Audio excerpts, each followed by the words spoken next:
הלו? שומעים? סליחה. הופ.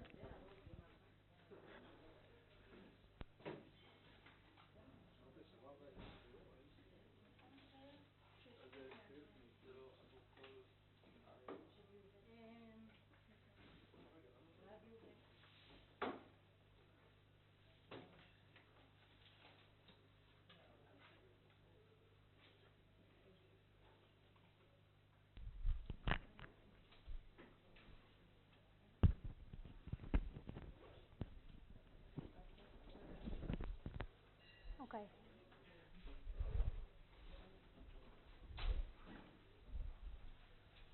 So yesterday you started talking about sufficient statistics. So do a quick review about the definition. You hear me? Is it working? No? It's working. And then we see how we can, if we have a sufficient statistic, how we can use it in order to improve our estimators. So this would be the first part of the class. Okay.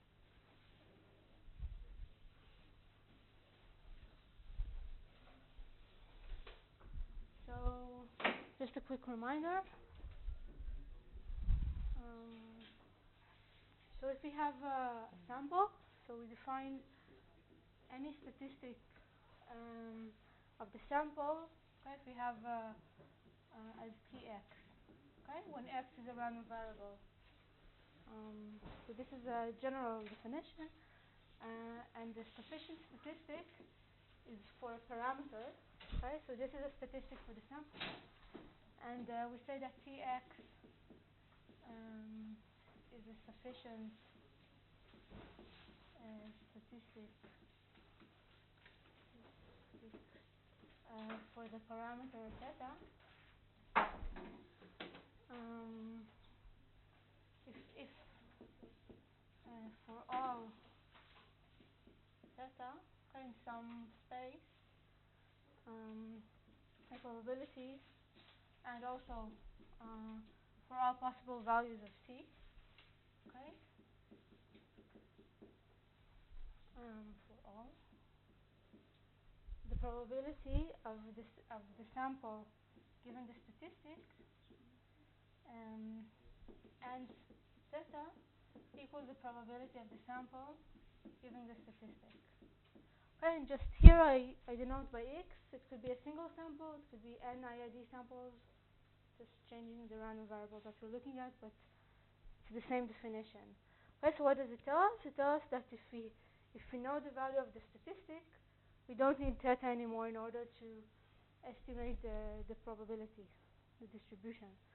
Okay, so just to get some intuition, if we have the statistic, if we can observe just t and not directly x, we can still generate samples which have the same distribution as x. How we would do that? Okay, so know that t is the function of x. Okay, so the probability of x and t given theta, the probability of x and t given theta is just the probability. This is the probability of x given theta, right? Because t is a function of x, right? Tx is the probability of x given t times the probability of t given theta. Okay, so if we can generate samples and observe only t, then we have p given theta. We can generate samples from p given theta, and then generate a new sample x prime, say, from px given t. Okay, and this does not depend on theta. So x prime and x will have the same distribution. Okay. Another thing that this means is that if we have t, then we no longer need x in order to estimate the parameter. Okay, this you actually saw yesterday. So now we'll see how we can, if you have any estimator and a statistic, how we can a sufficient statistic, how we can improve and obtain a better estimator. Okay, so this is the Rao Blackwell. Yeah. The beginning of the equation, quality or inequality? Equality. Sorry. I don't know if it's clearer now. But, okay. Still not clear.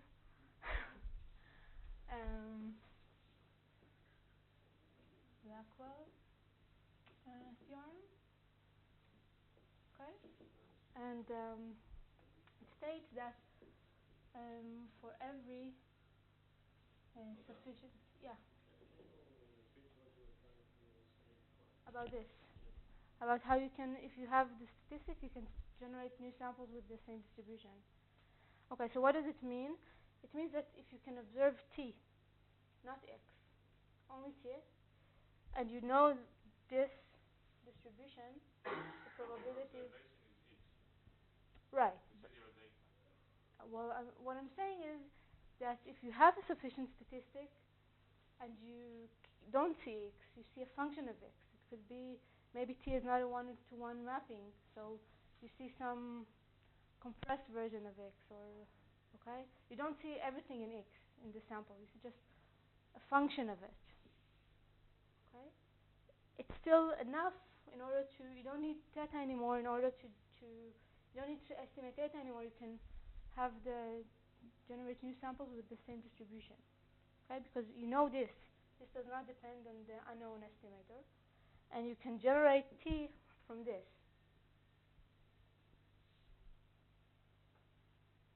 No. Let's let's think about it this way. You have theta. Okay, if for any function of x, this is what you saw yesterday. Theta generates samples of x, which generate samples of the statistic, right? So this is px given theta, and this is just you apply a function of the observation. So this is a Markov chain. Okay, this should be clear for now. Okay. If t is a sufficient statistic, then you can show after this only if t is a sufficient statistic, and also this is true. This is not always true.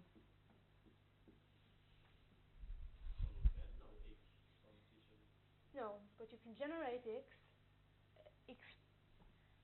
prime, say, that will have the exact same distribution. So you know the random variable.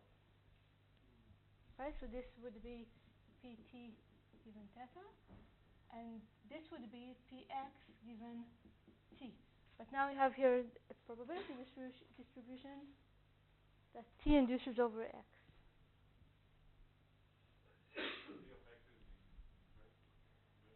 Not necessarily. But if it's a one-to-one mapping, then okay, this is trivial. When you have it's a trivial sufficient statistic. But if it's not a one-to-one mapping, it's a more interesting case, and this still holds. Okay? Yeah. Maybe instead of using an example, I don't understand why you say this we can generate it. For example, for a binomial distribution, so knowing the number of heads, exactly. If you know not the number of heads and you know the number of strides, so you have sufficient statistics. Right. How can you generate? Exactly. Okay. How you can tell you me. No, if you know, well, think about it for a minute, and you see the answer. Because if you know how many heads you have, find the binomial distribution, then all the samples with the same number of heads have the same uniform distribution. Exactly. This is what Ali showed yesterday. That was the first example. So if you can generate m, the number of heads, from this, okay, and you don't see the whole sample, you just see the number of heads, but according to this distribution, the correct distribution, then you can generate new samples which have the exact same distribution as if you were generating them from theta. Okay? Okay, so you generate t, you generate x, someone generates X for you, but it doesn't tell you X, he tells you T of X. Okay? And now you have T of X, and you can use it to generate a new sample, which will have the exact same distribution. Yeah. So what this is basically saying that it's another way to characterize the distribution, but it tells me everything I need to know about the distribution. Exactly. But how is this? I mean, if instead of telling me the odds of getting heads, you tell me how many throws I had and how many heads I got. So How this is is- also a sufficient statistic. But how is that different than telling me what the odds are for heads? Um, what do you mean? Same thing. I divide that by that, and I get the odds. Right. So It's a sufficient statistic. It's another sufficient statistic, right? But if I give you the whole sample, it's a sufficient statistic. so it's but- some kind of combination of the other parameters, or I mean, it can't be like a totally different parameter that has nothing to do with. If I wanted to characterize a normal distribution, Mhm. so some kind of sufficient statistics has to have some relationship to the mean and to the variance. R- Or I Right, can but just okay. give me So take the normal distribution. So if you have, for example, the first and second moment, the empirical one, they are sufficient Yeah. statistics. But you can also have instead of the second moment, the empirical variance, right? So and it's also a sufficient statistic. So actually, if you have a sufficient statistic, any one-to-one mapping would also be a sufficient statistic. Could be totally different in the Yeah. okay. But is it true the other way around? So every sufficient statistic is a one-to-one mapping Of what? of any other sufficient statistic. Not necessarily. Not at all. But what you did see yesterday that if you have a minimal sufficient statistic, then it's a function, not a. We don't want it to be a one-to-one function, but it's a function of any other sufficient statistic. Okay. Okay. So let's go back to the Rao-Blackwell theorem, which says that for every sufficient statistic T of X, okay, and for any um, estimator theta x, okay, we can define the new estimator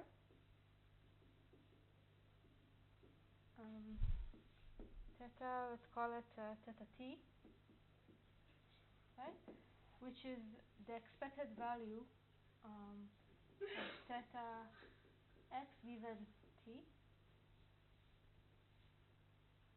okay, has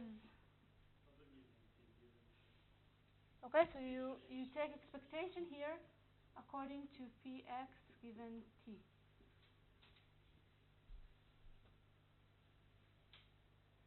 Okay, so theta x is a function of the sample, okay, and theta t is a function of the statistic. You average out x. But you know that for each value t, Mm-hmm. all the samples that t shall equal to t will get the same. Only for the ml. What do you mean for that? You don't. It's not necessarily. It won't always be uniform distribution as in the binomial case. No, but if theta shall x is t, If if t shall x is t, then you want the estimator to give you.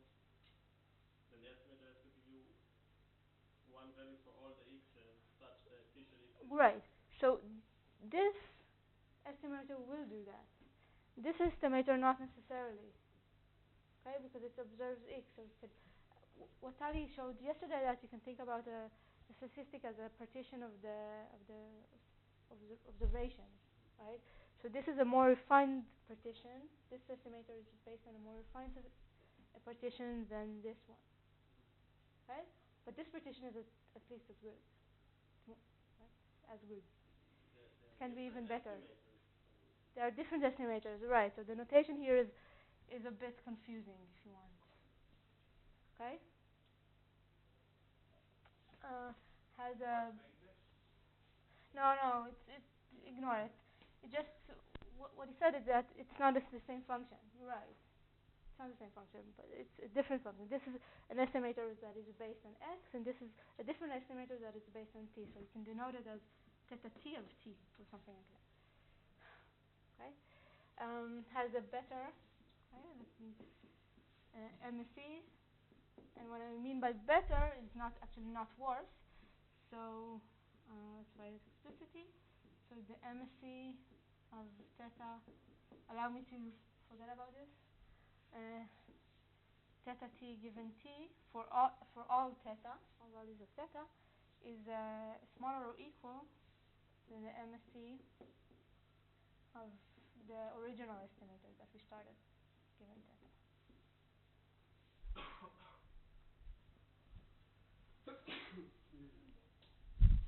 Okay, so the statement of the theorem is clear, what we're trying to show.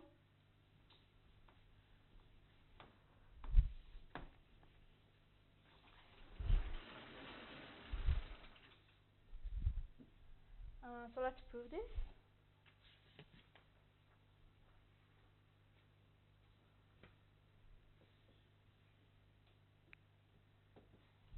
Okay, so what is the MSE of theta hat t? So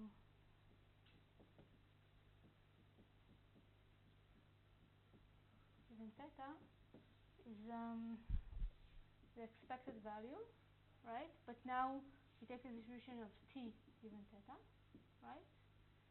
It really doesn't matter if you take the distribution of t given theta or x given theta, okay? Because this only depends on t, okay? The values of t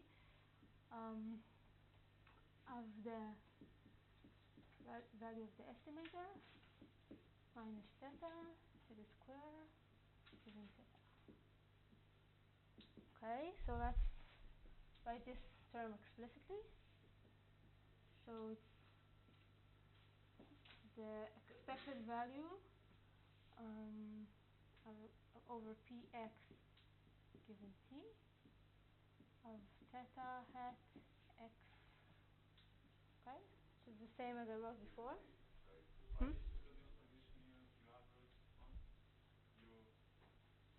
I'll write this in a different way. Why is this the distribution that I'm averaging on? Because note that when I average according to this distribution, I get here that the estimator is only a function of the statistic. Okay, so we average out x. Okay, so let me write this expectation just as a sum already.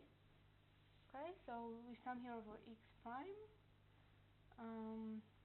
Probability of x prime given tx. Okay, so here is the expectation is x given t.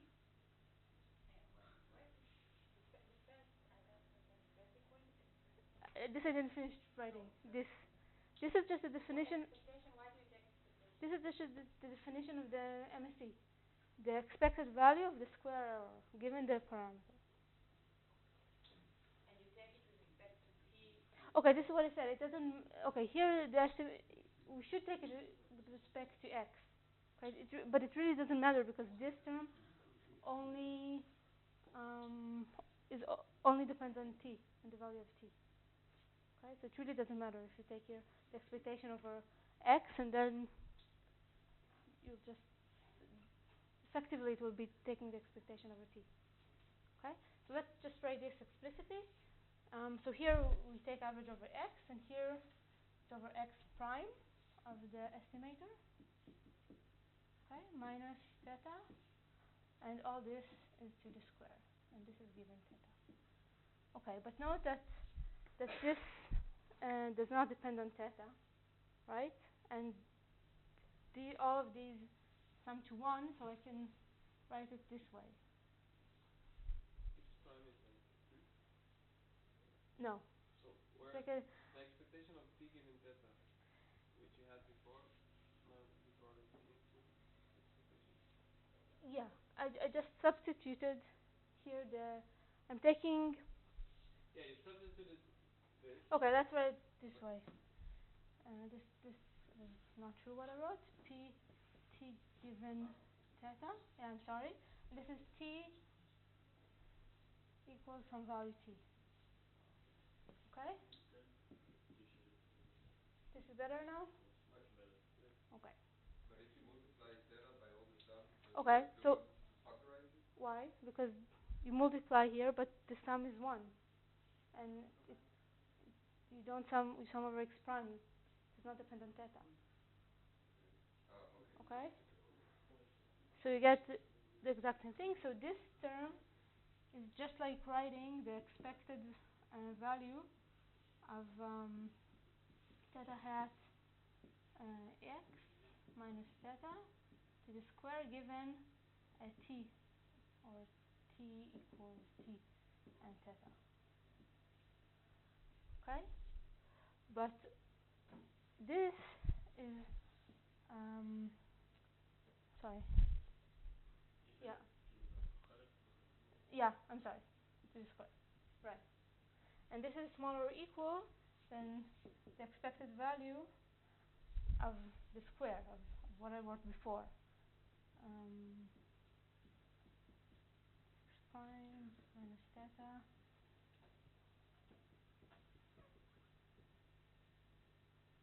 Okay? Why is this true? Okay, so there are actually two ways of seeing why is this true. What? So variance must be positive? Exactly. So this is the easiest way to see it. Okay, the variance must be positive. So for every random variable y, the expected value of y to the square is smaller or equal than expected value of y squared. Okay? This is just from the positivity of the variance. Okay, but it's also you can also see it from the convexity of this function. Okay, so this is a parabola, okay, or in a sense. Okay, so it's always below its strength.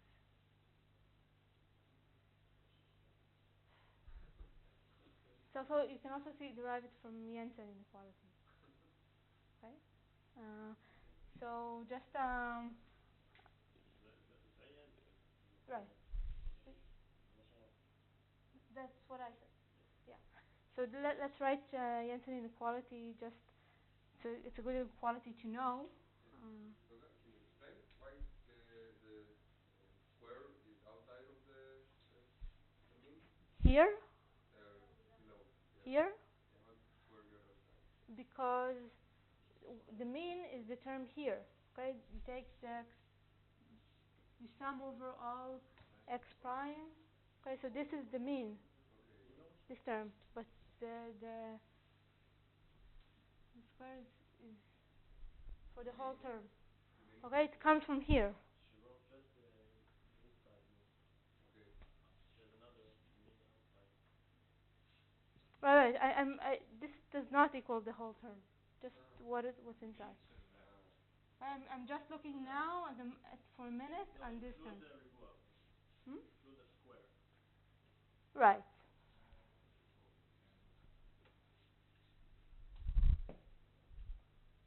Okay. Now it's clear? Okay. So let's just state Jensen inequality, although we don't have to use it here in order to show this, but everyone knows what's a convex function. You want me to write the definition? Okay. So a convex function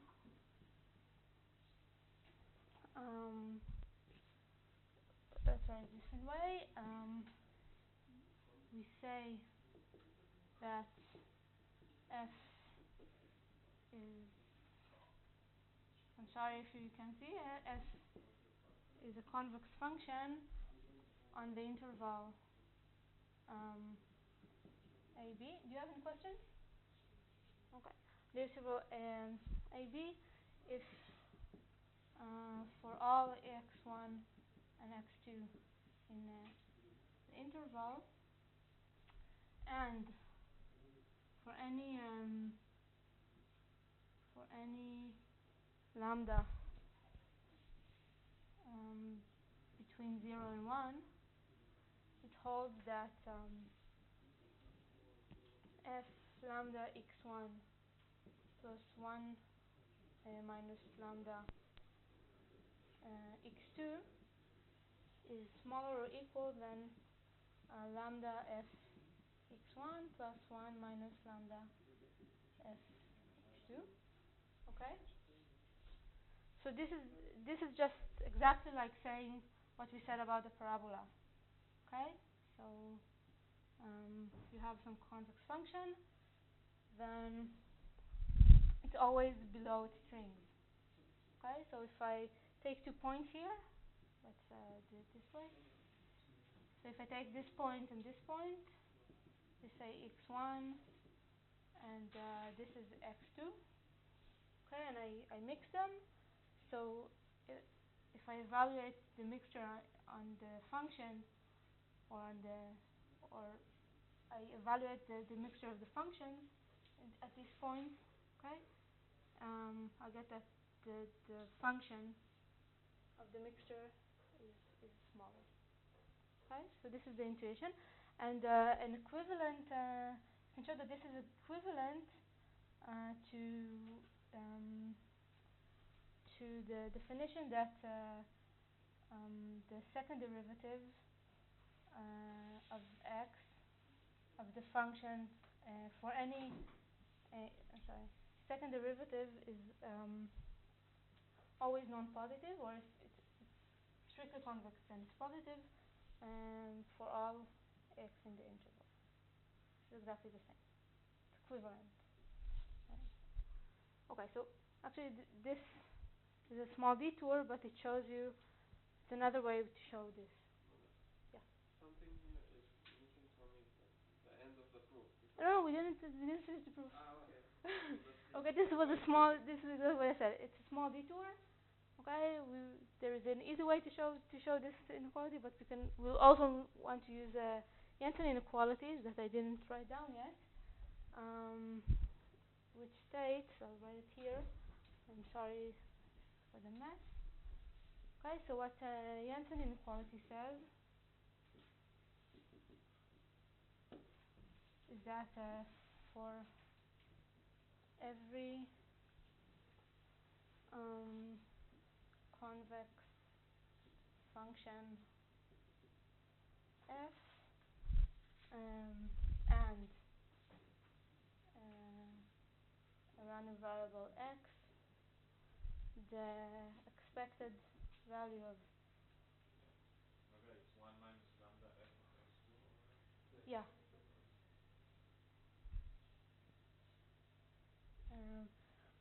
The expected value of x of f of x is greater or equal than the f of the expected value of x.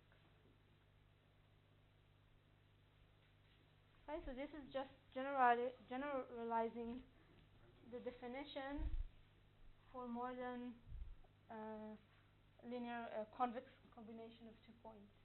Okay, so actually it's very easy to show this for discrete random variable just by induction. So it's pretty easy to prove. Okay, so let's go back to, now that we are completely convinced that this is true, let's go back to finishing the proof here.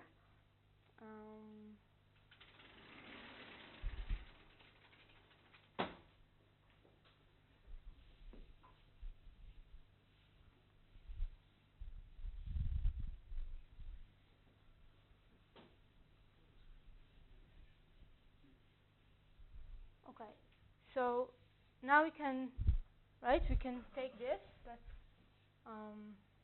denote this by a star.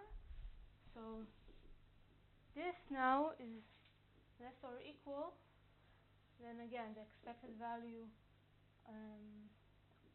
over pt given theta of, now I'm replacing this term by this term.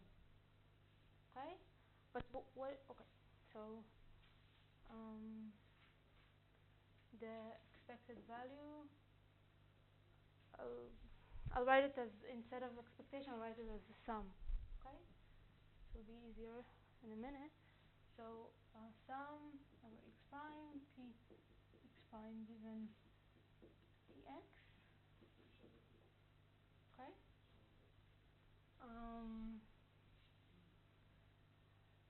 Of uh, of the You don't have really this t-shape.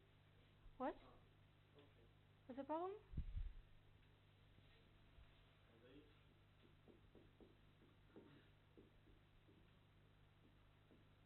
Okay. Theta של x prime. Theta. What do you mean? Yeah. למשל theta של x. אם it's theta בריבוע. Right. And what is x?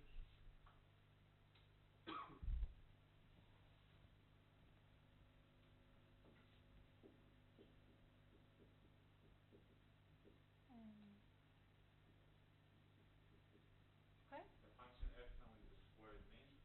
Is the It's a, just the this is what parabola. it's a squared mean, right? The function here now, F in this case, so we apply it for f of y equals y to the square. Okay, where y here is this random variable. Okay, where y is the estimator minus theta. Okay. But you're looking of the mean or just on the inside? Because you have on the left you have mean Here. Mean of this squared mean. Right. Right? So in here I have also expectation and expectation of this.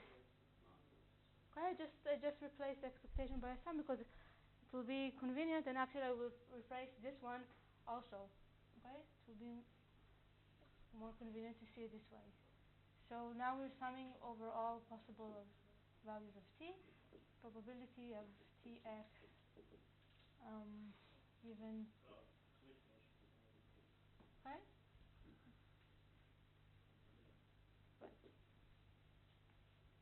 Good. Now we don't need this anymore. Okay. So now note that here, if tx prime is different than t, then this probability would just be 0. Right? Okay, so we can now replace the sum, okay, just by summing over all possible values of x prime, and p x prime given tx prime equals some t, doesn't matter now. I have this.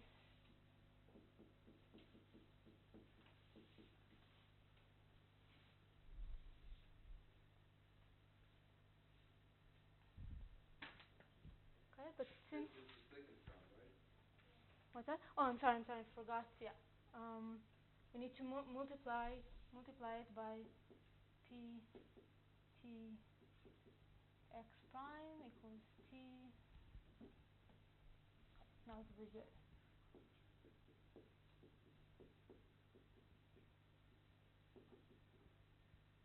Doesn't matter anymore, given theta.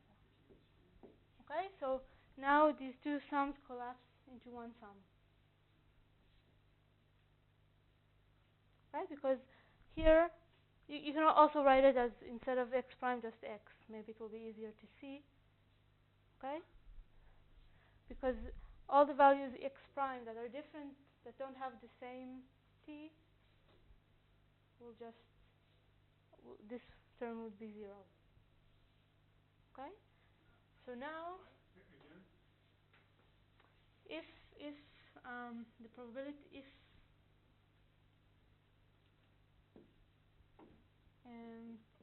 tx prime is not equals tx, okay, so here I have x and x prime, right?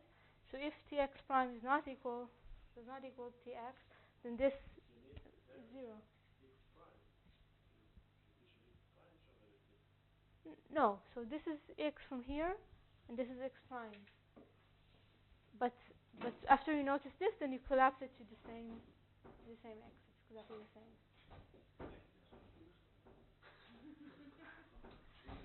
Okay? So, but note that t is a sufficient statistic, right? So this is just like writing px given t, x, and theta. Okay? And then this distribution is just p, t, x, and x given theta. P of x given that. Really need the tx anymore, right? What? Don't really need the tx anymore. Exactly. Right? Because it's P of x given. Exactly. Right. So it's px given theta. Okay, and now what we got? Mean square error. Right. So this is just the MSE of theta hat x given theta. Why P of x is... What part do you don't understand? This is clear? T is just a function of x. Okay. This follows from the definition of the sufficient statistic, and when you multiply these, you get this, just the definition of the joint distribution. Okay?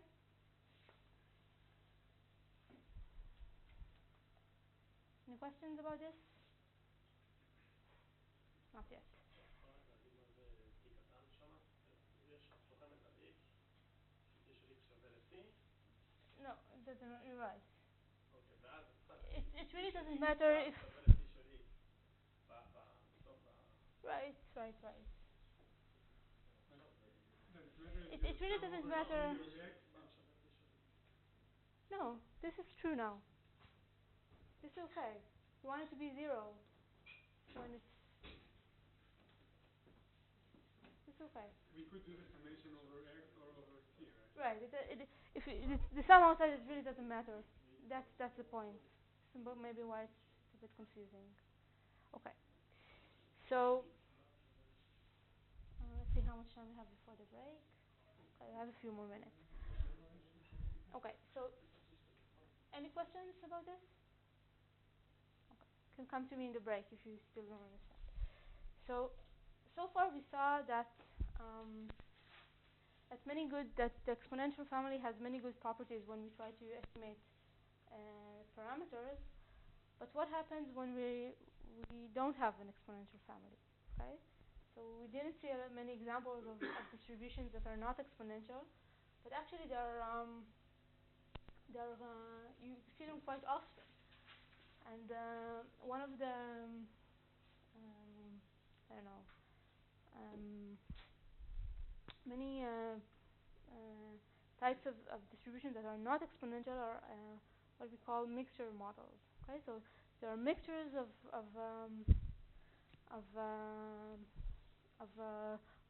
probabilities. Let's say, for instance, if you record from a neural activity from a neuron during different stimuli. Okay, so given each stimuli, you can model the probability of the neuron that will fire by some Poisson distribution and try to evaluate its parameters. But if you don't know what was the stimuli that was presented when you recorded, then this would be a mixture of, say, Poisson distribution. Or for instance, if you want to estimate the mean of the height in some population. So if you know that the gender of each subject, then it's a good thing to model the height by some normal distribution. Okay, so if you know, for instance, each subject that you measured the height, if you know it's a woman, then you have some the probability of height would be some Gaussian distribution. Let's say this is the mean height of the women in the population. And if you sample from men, then you have a different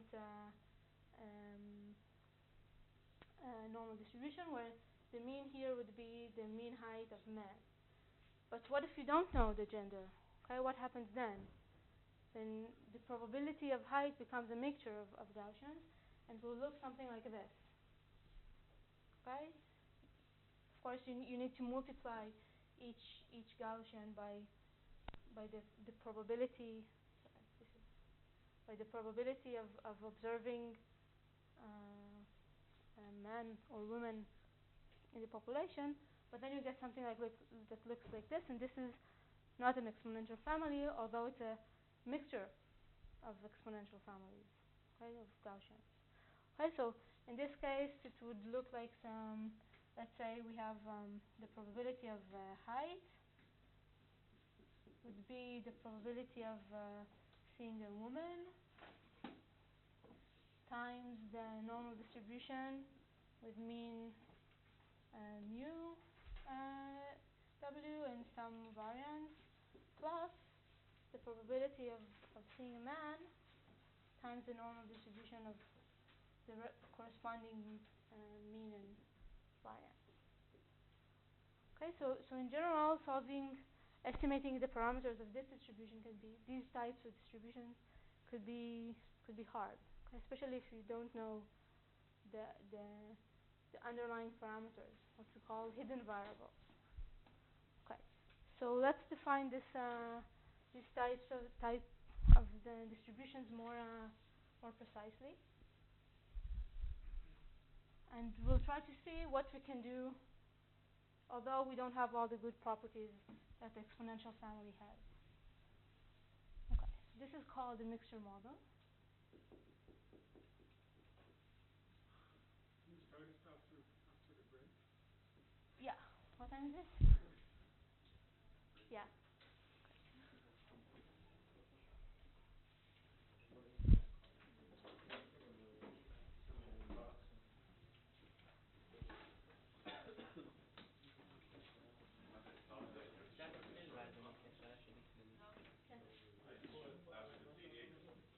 היה פה איזה דיון מאוד מאוד ארוך, אבל לא הייתי בו.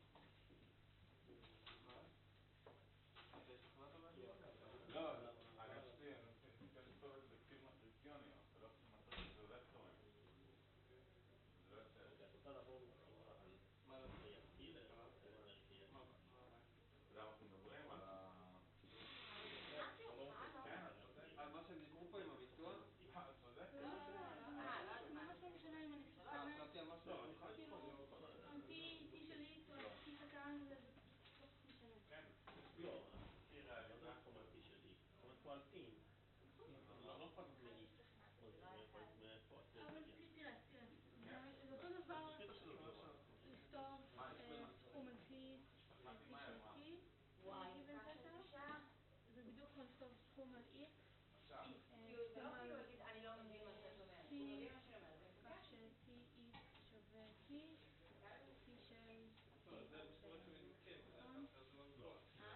אחרת זה סתם יהיה, אבל אם הוא לא מבין מה אתה אומרת, לא, הוא מתווכח איתה, זה יהיה בנק. אני אסביר לך למה, כי אז הסכמתי את זה ככה, וזה לא תגדיר קבוצה T, כך ש... פה, כאילו, לא, את לא רוצה לסכום על ה-T, אז זה לא נכון לכתוב את זה ככה. זה לא נכון לחשוב על זה ככה. אותו דבר. לא, כי אז כאן כל ערך של T את לוקחת מלא פעמים. אבל... תגידי, אחר כך פשוט... אחר כך נכון, יש איזה משהו... אבל לא, אז לא צריך ש-T של X. זה מה שאני אומר, אבל זה אותו דבר, נכון. טוב, אבל... להוריד את המכפלה. אבל, בסדר, מה ש... להוריד את ההכללה. פתחתי זה לא בוויקיפדיה, כמו שעשית את זה W ללוח, פחות אבל... מכפלה פנימית.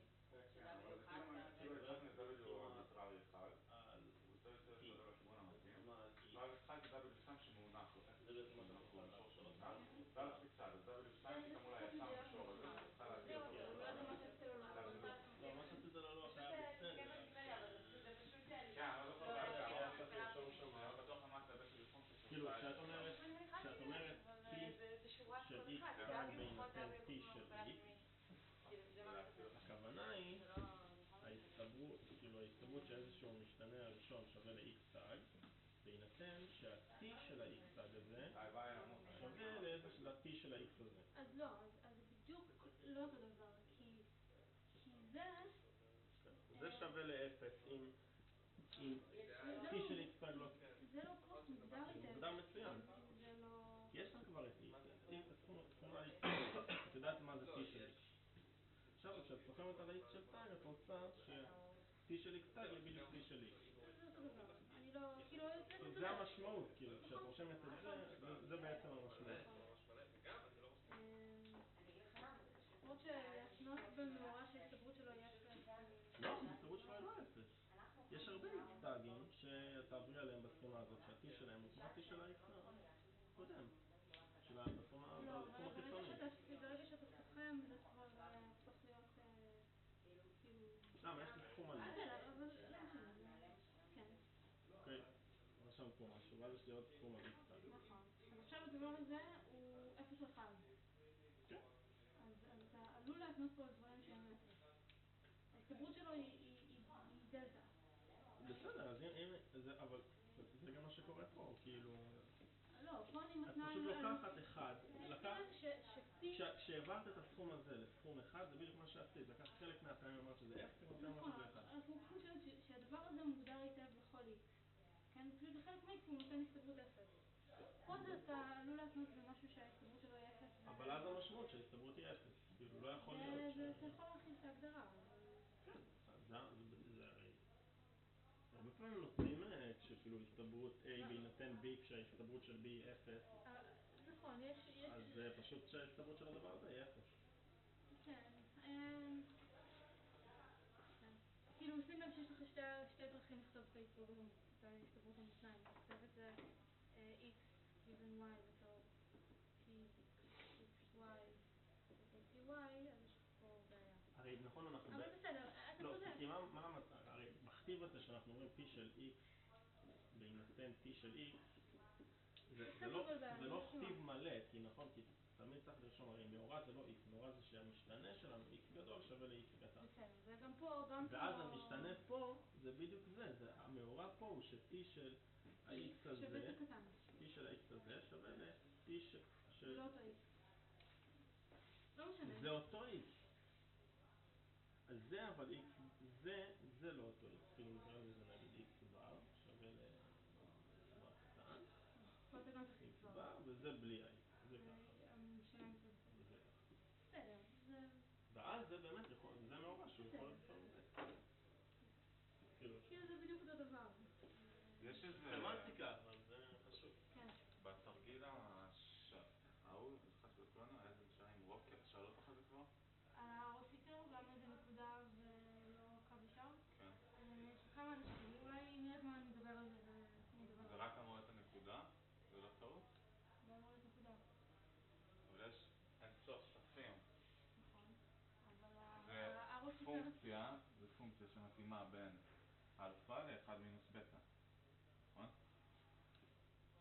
אז בשביל איזשהו מבחן מושלם, אז אני מציג פה. אבל בשביל כל ערך של אלפא צריכה לקבל איזשהו 1 מינוס בטא, לא? זה בדיוק העניין. את יכולה להעביר את הסף שלך מינוס אינסוף על אינסוף. אז תעברי איפשהו על אלפא. עכשיו נגיד... אתה כזה משהו כזה? עכשיו, יש שתי דרכים להראות את זה. נראה את הדרך... אולי נדבר על זה בסוף שיעור. קודם כל, זה שיש לך אינסוף ספים, והסף הוא מסתובב, זה לא אומר שיש שגיאה, אני חושב אני משתנה בגמוד. אבל במקרה הספציפי הזה יש לך... מה זה אומר שיש הפרדה מושלמת? זה אומר שהלוג של P X גיוון נגיד דלתא ו-1, P X גיוון 0 ו-1, כן? יש הפרדה מושלמת, נכון? אז זה אומר שזה מקבל ערך חיובי, זה מקבל... איזה הפרדה תלוי, לא מעניין. כשזה מקבל ערך חיובי זה 0, וכשזה מקבל ערך חיובי זה 0. אז יש רק שני ערכים אפשריים שהדבר הזה יכול לקבל. יכול לקבל 0 או אינסוף. לכן אתה בכלל לא יכול לקבל כל שגיאה. טוב, שזה עקומה כאילו זה כל ערך של אלפא. לא, קודם כל לא אמרנו אופן תורתי. זה עקום פרמטרי, נכון? שני הדברים האלה עוברים דרך התלות בסף. אבל יותר מזה, אתה גם יכול לראות, אומנם הראינו שהוא מונוטוני הולך חלש, אבל אפשר לראות שגם הלמה שלנו תרצון תיאור גם חזק זה בכלל לא יכול להיות אחד אחד. זאת נקודה. אבל אולי נדבר על זה כי באמת הרבה אנשים טעו בזה. כן. את רוצה ללכת למשהו? כמה דקות. כי השאלה שלי היא יותר, נהיה לי בלגן במוח, עכשיו התחלתי לסדר אותו, אז אולי נהיה בסדר. אז הבנתי את הרעיון הכללי שאנחנו צריכים, כל מה שעשינו עכשיו היה ממש פשוט להוכיח את המשפט ראו ולעשות, נכון? ולהגיד שה-MC של עומד לפרמטר שם שמסתמך על הסטטיסטי, יותר טוב מה-MC של עומד שלא מסתמך. כן, לפחות טוב כמו. כן, כאילו קצת שווה. ואז זה עושה לי קצת בלגן, זה כן היה נקודה. זאת אומרת שאני בעצם רץ על כל העומדים שהייתי יכול לקבל גם X. זה לא קו אחר. כלומר, אני משתדל להגיד את זה במה שאנחנו באמת עושים בפועל. אנחנו מקבלים את המידע, בונים את הסטטיסטי שלנו. לא, אני חושב איך אני מציל... כן. אני רוצה להפיל את זה על זה. מה שאתה שואל זה, עכשיו קיבלתי מכאן מה הערך של הסטטיסטי שלי. אז אני אעשה את זה. זה מה שאתה שואל. זה מספר. נניח שיש איזשהו סטטיסטי. קיבלתי מידע ואני מקבל איזשהו סטטיסטי. מה? עכשיו אני מניח שמתחלקות זה וקטור 1-1, זה וקטור 1-3 נגיד, כן?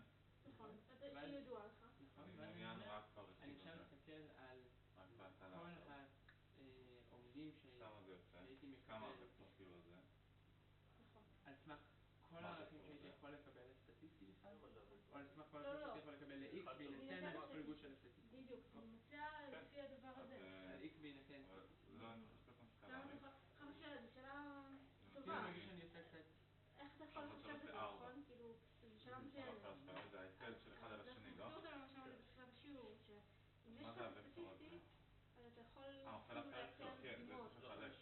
כן, שממוצע התפלגות בהינתן אם יש הסטטיסטי. לך... אז אתה יכול כאילו לייצר לך כמה דגימות שאתה רוצה. אוקיי, אז אתה סתם יכול הנה, אני רוצה להציל את זה זה. כאילו אינטואיציה, זה לא סתם קונספטואלי. ואז הדוגמאות האלה אתה יכול לחשב את האלמנט אבל הנה, זה לא... רכיב ואז פשוט יש הרבה מעברים מעניינים שנצטרך לעבור תפליג אותו שניים. ב-U. שנצטרך רגע להבין מה הלך אוקיי. ביניהם. כן, אבל זה לא מתאים, זה לא 4 כפול זה. זה לא 4 פעמים הרבה להבין כפול ואז 3. אני אצטרך עד שיעשה. נכון? ההיטל שלו עליו זה לא 4 פעמים הרבה כפול 1. נראה קצת מוזר. לא, נכון. זה בערך לנרמל, צריך לחלק. לא, אתה צריך שהוקטורים שלך יהיו מנורמלים. צריך לחלק את זה. זה צריך להיות את מנורמל. זה תחלק. לא. לא, לא, זה כל הוקטורים צריכים להיות מנורמלים. זה אתה צריך לחלק את זה. וזה. לא, פשוט תעשה שהוקטורים שלהם מנורמלים.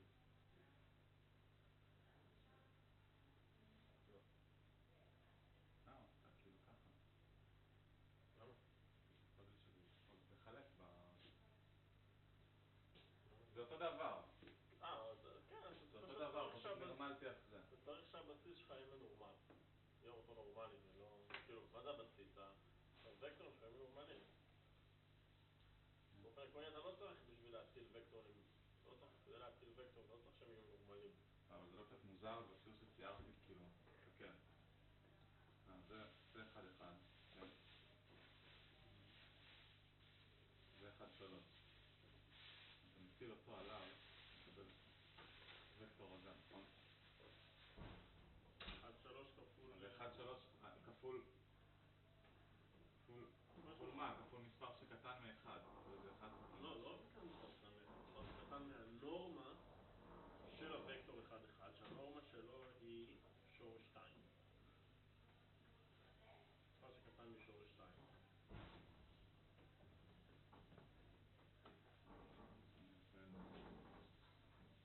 רגע, לא הבנתי למה זה נקודה, בוא תסביר לי. תמורה שזה סתם, כמו דוגמה, נגיד לברנולי. כן. זה א', זה כמו הפרמטרית, לא חצי בסיפה. כמו שכזה. או נגיד, אם אתה מסתכל על ברנולי, אז או שיש לך פה 1 ופה 0, אז זה 1. התוצאה של זה יהיו 0 בסוף. אז אין לך, אני לא סגור על זה 100%, אבל אין לך את כל הערכים של אלפא ואחד מנוסבטה. זה אלפא ואחד מנוסבטה שמתאים רואה, אתה הבנת? אתה יודע להסביר את זה מה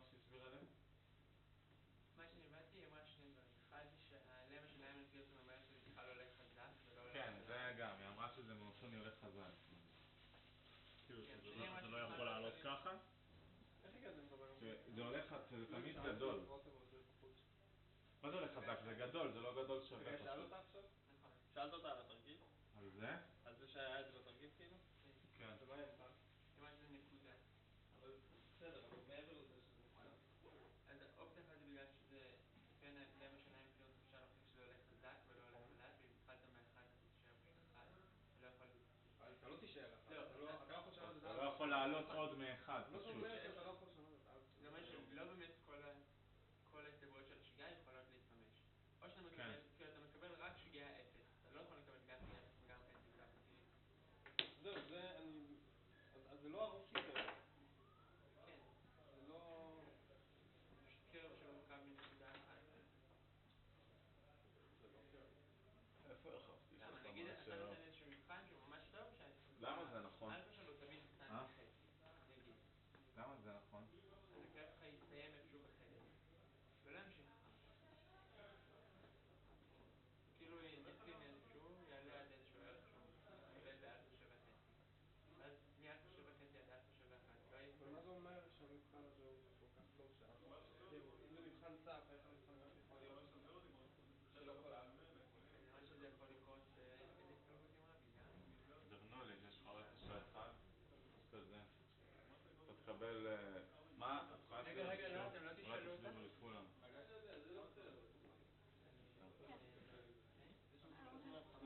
אני אעשה משהו פצפון, אבל... באמת? כן. למה? אולי הוא בדק בהתחלה, עבר על שני אחד הראשונים, אז הוא אמר, אולי הוא רק על זה, אז הוא אמר, אני גם... זה היה שנייה. ב-10 גם? כן. טוב, יש לכם את הרשימה של סטודנטים? נראה לי, כאילו, אני לא יכול להגיד בוודאות, אבל שעל השאלה הזאת, אז חלק מהאנשים הורידו 10 נקודות, וחלק מהאנשים הורידו 5. כן, זה זמן טוב. זה גם כתוב זה, לא? כן, הוריד לי על זה 10. באמת? כן. אולי היה לך עוד משהו? לא, הוריד לי על זה 10. כן, גם אני. ומה אתה קונפיג'ינג? לא הבנו. אני אגיד על זה אולי משהו בסוף השיעור. כאילו נגיד גם... כל אחד... גם 10 זה הרבה, לא יודע, היה משהו מטעה, לא יודע. זה... כאילו בזה ששואלים... זה שאלה טובה לדעתי. שאלה טובה אולי, אבל... כן. אין לי בעיה, ללמוד מזה, אבל... לא, אתם אומרים שחלק ירד להם 5. אני חושב, אני לא רוצה... אני לא יודע. אנשים אחרים ירדו 10. אני ירד 10. לך ירד 10 ולך ירד 5? לא, אני ירד 10, אבל אני מכיר... ירד 5, זאת אומרת, אני לא יודעת... אני לא יודע כמה אפשר, זאת אומרת, כמה אפשר כאילו...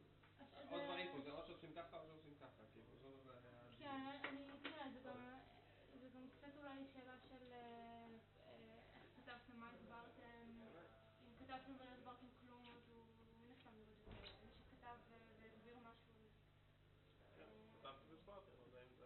אולי יש לך... אני אבדוק אותו, בסדר? אבל אני... כאילו יש הרבה... אנחנו לא נותנים ניקוד רק על האם התשובה נכונה או לא. כן, כן, סבבה. בכל מקרה, נראה לי, חשוב שזה הרבה. לדעתי. טוב, בוא נתחיל. רגע, למה זה נכון? לא... זה כי t הוא פונקציה של x, פונקציה דטרמיניסטית. אוקיי, מה זה? זה הגדרה של סטטיסטי מספיק. האינדקס זה לא משנה. לא, זה, כן, האינדקס פה... מה זה הביטוי? פה כבר השתמשנו באינדקס אחד. אבל t של x גיוון t של x זה איזשהו מכפלה של 2 וזה כפול זה? לא, זה רק הביטוי הזה, כי זה הגדרה של סטטיסטי מספיק. פשוט ההגדרה. גם גיוון התטא. זה בהמשך. זה הגדרה של התפלגות משותפת.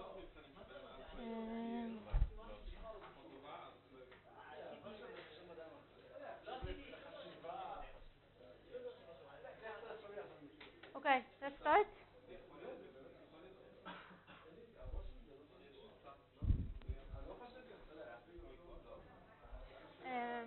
רוצים להתחיל?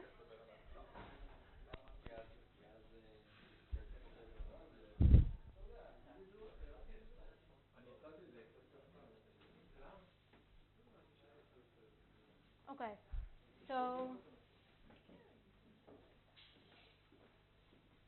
Okay.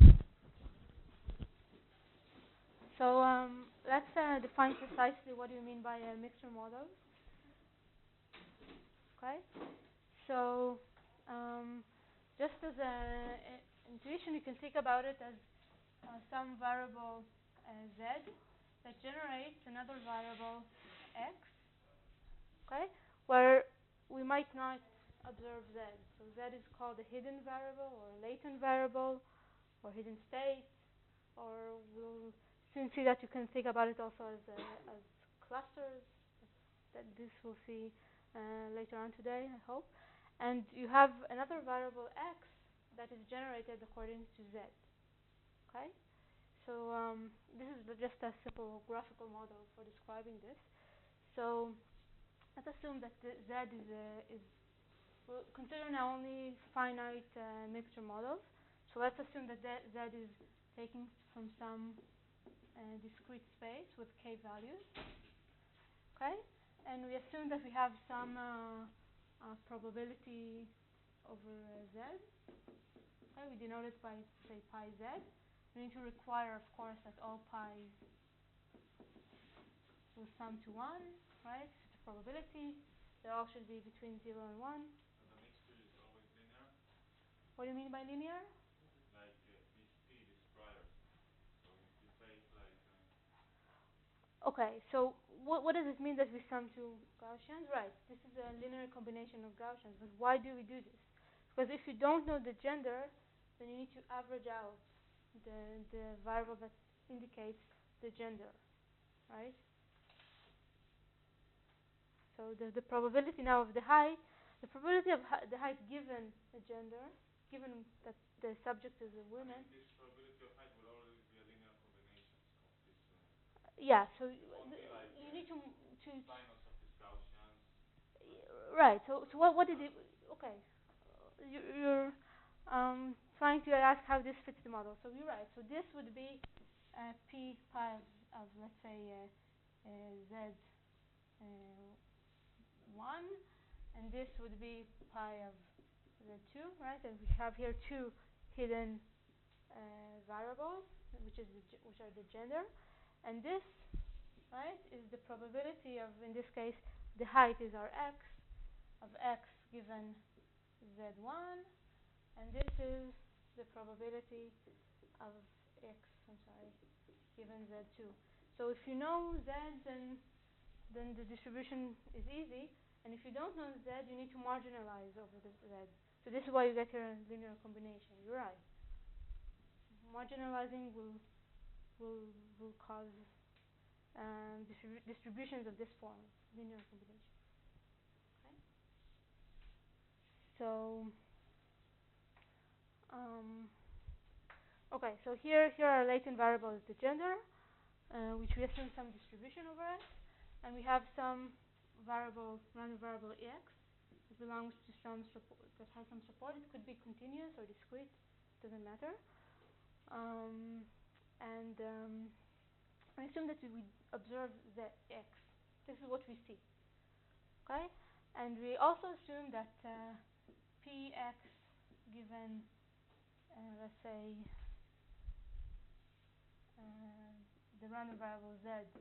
Okay, this big Z equals some specific value has some nice parametric form. Okay, that is determined by some parameter theta z. Okay, so this is a small z. Okay, so why do we need to assume this? Because we want to assume that if we want to be able to estimate this parameter efficiently if we know the hidden variable. Okay, this would be a useful assumption. Otherwise, the problem is hard anyway. Okay, so what is the parameters of the model? So now we can define the parameters, which would be what? We have many parameters in this model. What are they? In this model, this is just a particular example. Okay? You know the pi z? No. You want to estimate the distribution, right? So the parameters are pi 1 exactly to pi k and theta 1 to theta k. these are the set of parameters. Okay? Just want to say that here, when we take this distribution to be normal distribution, okay, then we get a Gaussian mixture model. Okay? This is a special case of a Gaussian mixture model. It's very commonly used. Okay, so these are the parameters, and this is what we would like to estimate now. Okay, note that again, this is not an exponential family. What's theta 1 to theta k? The parameters of the conditional distributions. Okay, so now we can, if we know, so the probability of x and z is just what? It's pi z times the probability of x given theta z. Right? And what is the probability? What is the probability of x given the parameters? If we know the parameters, which is what you said, right? You need to marginalize over all hidden variables, right? So it would be some z from 1 to k, pi z px given theta z. Okay? So when z is equal to 2 and p is Gaussian, then we get exactly this type. Yeah. Theta 1 to theta k can be vectors generally. Exactly, of course. But again, in order to do something, we need to assume that this parametric form behaves nicely in a sense. Okay. So, as I said, in general, estimating the parameters is a hard problem. Okay, but we'll first see that if we know the hidden variables, if we know z, then it's actually easy. It falls to the exact same method that we did before. Yeah. The distribution ASU of x and z, so nothing is given to this I'm case? sorry. No. Given theta, right? Of course. Right.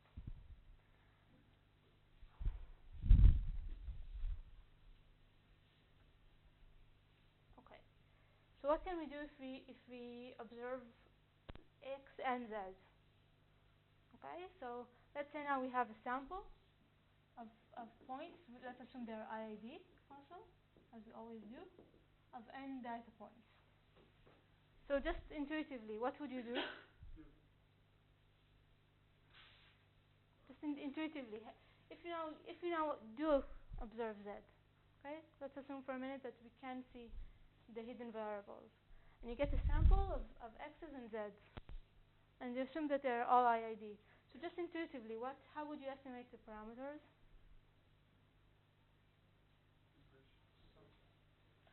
Okay, what? Any suggestions? What is that? We have pi of z and Z is some hidden variable. Okay, so z holds both pi and z. okay, think about it as some generative model. Okay, so you first draw z from some distribution pi z. Okay, so you draw some value from 1 to k, and then you draw x according to this distribution. Okay, so this is the process of generating z's and x. Okay. Do we know theta z? Well, this is the form that we assume, the form of the distribution that we assume. We want to estimate theta z and pi z. So these are the parameters of the model which we want now to estimate. Okay. This is also you can also think about it as actually a distributional. It's a parametric family. Okay, but it's not exponential. It has a more complicated form than the parametric families that we saw so far. Okay, and you can think about it as a generative process. Okay, you draw z and then you draw x. Now, if you see z and x, then we'll now see that estimating the parameters is an easy problem, or relatively easy. Depends. It falls back to the methods that we saw before. If you don't observe z, you just see x, but still x was generated from the same generative process, then now estimating the parameters would be a harder problem. And we'll also see how to deal with it later on. So I know what distribution phi of x given theta is. I know You assume a parametric form of this distribution, What?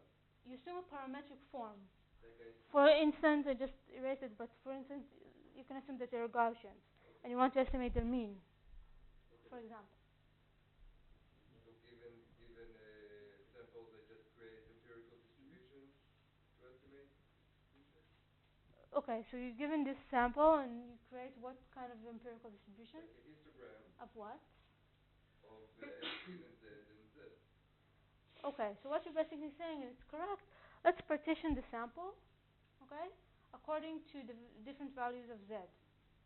Okay, so we can define, let's say, CZ for each Z, okay, from 1 to K. We can define a subset of the sample, okay, let's denote it by CZ, which is all the X's such as Zi, all the Xi's in the sample, such as Zi equals some value Z. Okay? You mix Z to get X and you observe X. What? I don't mix. I don't understand the question. I don't understand exactly what are the Z. Okay, so you have the Z are some, you can think about it as a hidden state or some hidden variable that generates the sample. So if you know Z, then drawing X is just, you draw it from some parametric distribution. If you don't, okay, so woman, man. I understand. no, you think about it as a process, okay? You randomly pick a student from this class, okay? And this student has a gender, okay? So this would be Z, okay? And then you measure the height of the student, okay? So this will be Px given Z. Okay. So now we can, if we have a sample of X's and Z's, then we can partition it according to the values of Z. This is a little bit like clustering, right? We put all the data points which have the same Z together. Okay, and what we can do now, just intuitively we can do we can estimate theta Z for each, based on each CZ, okay, which is just doing maximum likelihood on over this sample for these parameters. Okay, they don't have to, by the way, these distributions don't have to be necessarily the same parametric family. But For usually, example, we know the Z. if in this particular case, we now just for a minute assume that we can observe it. Later on, we'll see that what happens if we don't observe it, and then the problem is hard. Okay, so we can estimate theta Z based on CZ, and then we'll have to estimate also pi Z. And just intuitively, what would be a reasonable estimate for pi Z? The size of the You need to assign a distribution for each Z. Huh? Exactly, it's frequency, right? Normalized. Just intuitively, you would want to estimate pi Z according to the frequency of Z in the sample. Okay. So let's say that this is precisely what you should do. Okay, so let's write the likelihood function of the sample Px and Zn given theta. Okay, it's just pi I goes from 1 to n, and pi of Zi times the probability of X given theta Zi. Okay, and it will be actually easier to look at the log of this, right? So we take the log.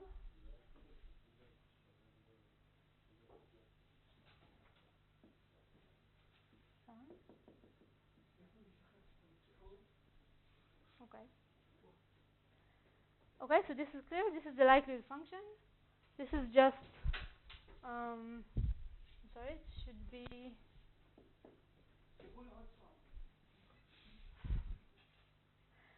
Okay, so I just took the log, and since they're ID, it becomes a sum.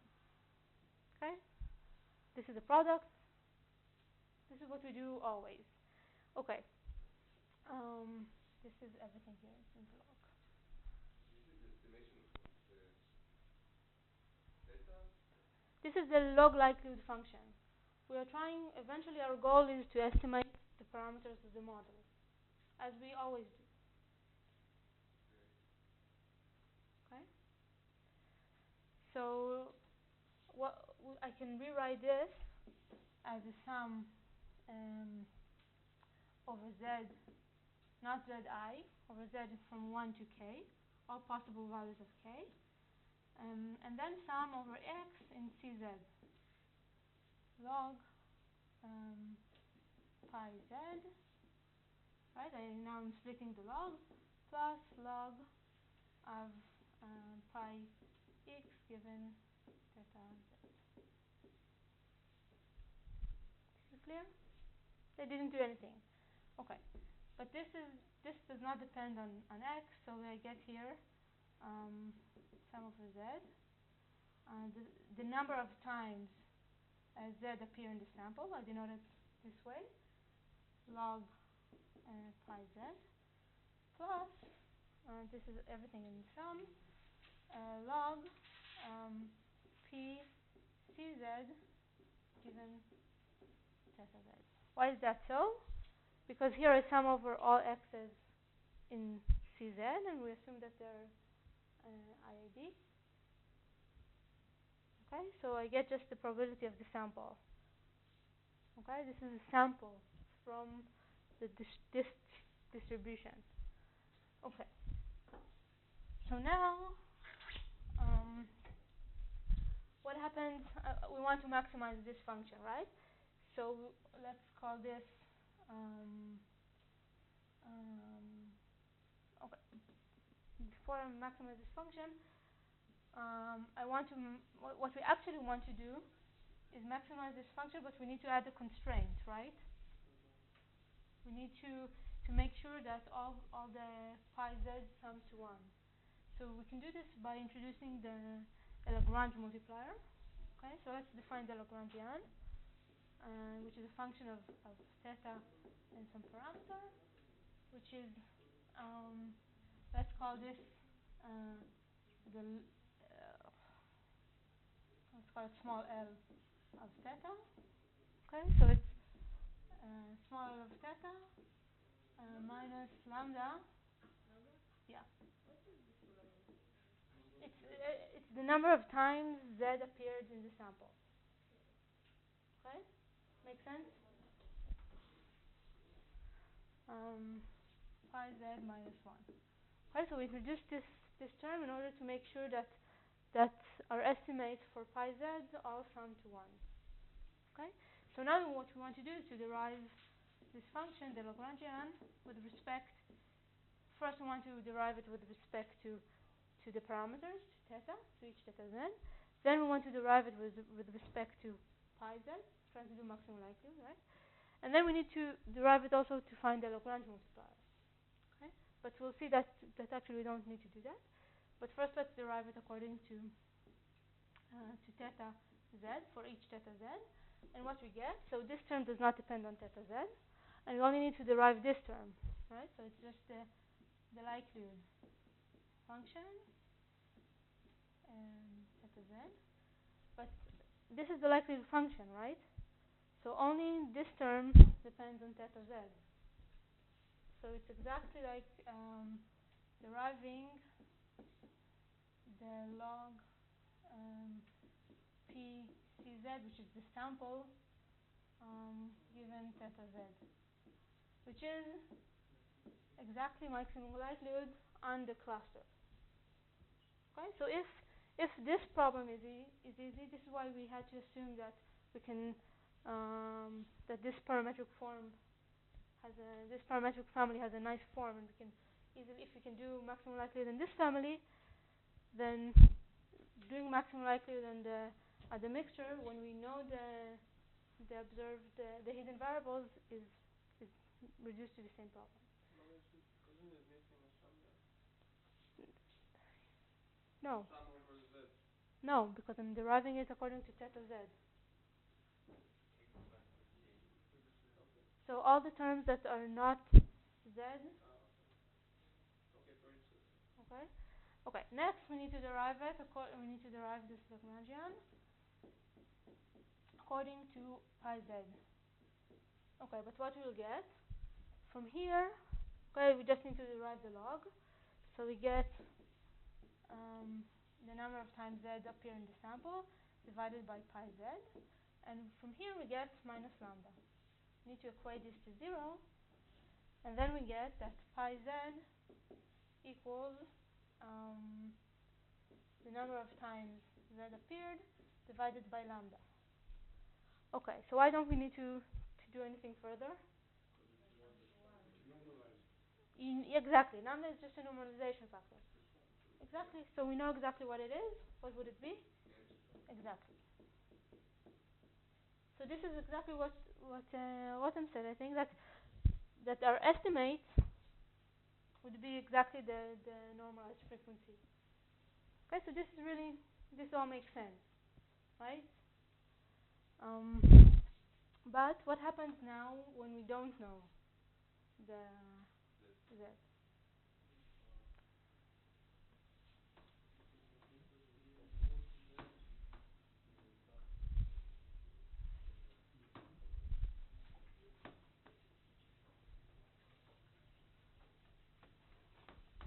Okay, so we saw that if we know z, then doing maximum likelihood is easy again, right?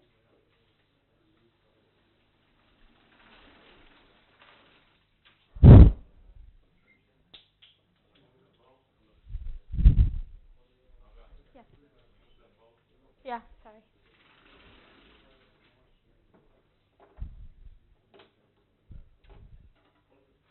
Do you have any questions?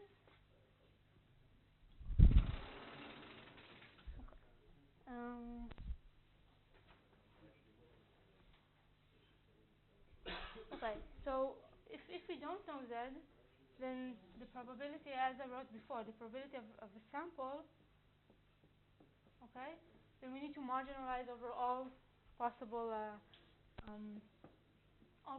we need to, in a way, to guess the hidden variable, but sum over all possible options, right?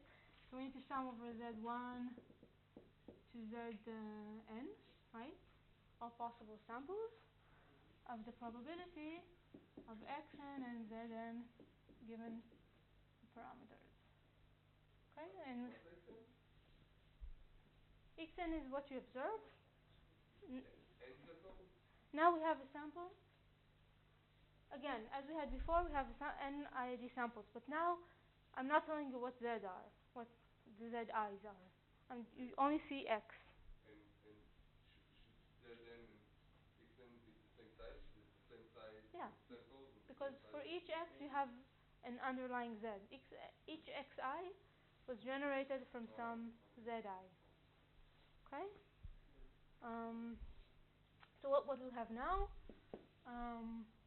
this is just a product, right? So we can write it again. I'm summing over all possible samples of the product of from I 1 to n, p, xi, zi, given theta. Okay, so this is actually exactly marginalizing over all possibilities. We can switch the product and the sum, and then we get product from I to n, sum over all possible hidden samples, the probability of xi, zi given theta, which this is exactly as writing pi I from 1 to n, the probability of xi given theta. Okay, but now I need to know all of theta. Okay? Wasn't all of this like saying that the xi are conditionally independent? The xi are independent given theta. Right. So it's exactly the same. But what I want to show you is that you need to guess, right? And then sum over all possible guesses, options of the hidden variable. Okay. So we saw that if we know z, then estimating theta, the parameters, is easy. Okay? And if we know theta, if we know the parameters, then we can also easily estimate z. Right? If you just do maximum likelihood over this, for instance, if we know we know, okay? Actually, we don't need to sum even. If we know, the parameters, then we can just write p xn given zn and theta, okay? Which we know already. It's just the product of n p xi given zi and theta. Okay, but if theta is known, then this is just doing maximum likelihood over z. Okay? So we have here two things. If we know theta, then it's easy to complete the data, to estimate z, easy in terms of if doing maximum likelihood is easy. And if you know z, then estimating theta also becomes easy. Yeah. לא מניחה שצריך להכניס מדדים שונים, כאילו, יש שונה זדים. Okay, so you need to this is like just like exactly, it's like deciding what is the most likely world state. Okay, going back to our first classes in the course. Okay, so now Zi is like a hidden state of the world that you don't know, and you know the parameters of okay. So now you have k states, and you need to estimate what is the most likely state that generated each sample. So every sample can come from a different state, for instance. So you have to do, for each sample, you have to do maximum. Right. So if you take the log here and maximize over z, you get exactly that. So for each sample, you estimate independently zi. Okay. Because you need to take the log and then derive or maximize according to zi. Okay. So this suggests the following method. It's some general method. Let's first guess what are the zi's, estimate the parameters, based on our estimation, estimate the zi's, and so on and so forth. Okay? Yeah. We had there are two things with theta here, and there's the theta that we want to estimate that includes the pi's and the theta. So Right. confusing. So when you write the vector, theta the vector is all the parameters of the model. Including pi. Yeah, I erased it, but it was written here before. Yeah. Okay, so let's consider the following approach.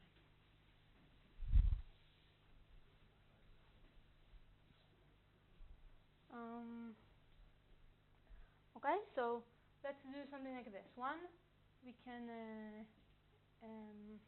write it estimate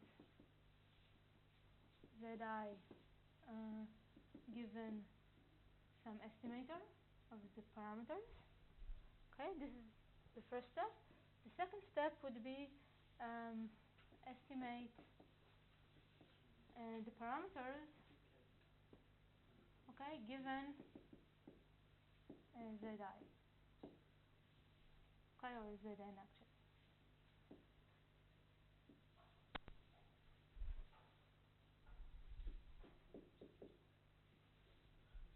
Okay. So note that this is exactly like clustering the points, right?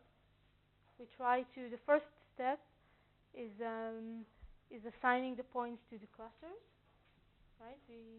We estimate what is the most likely. We start from some guess of the parameters. We assign each point to the most likely cluster, and in the second step we update the parameters of the cluster according to the points that we assign to it. So note that, as we saw before, this estimating theta in each cluster would depend only on Cz, which is the assignment for the cluster. Okay, so this would be like choosing CZ. Okay, so this is like assigning to clusters, and this would be updating the estimator according to this, to CZ. Okay. Now we can do just a general note about clustering. We can do hard clustering, which means that we for each xi choose a single cluster, or we can do soft clustering, which means that for each xi we define a distribution over clustering. So soft clustering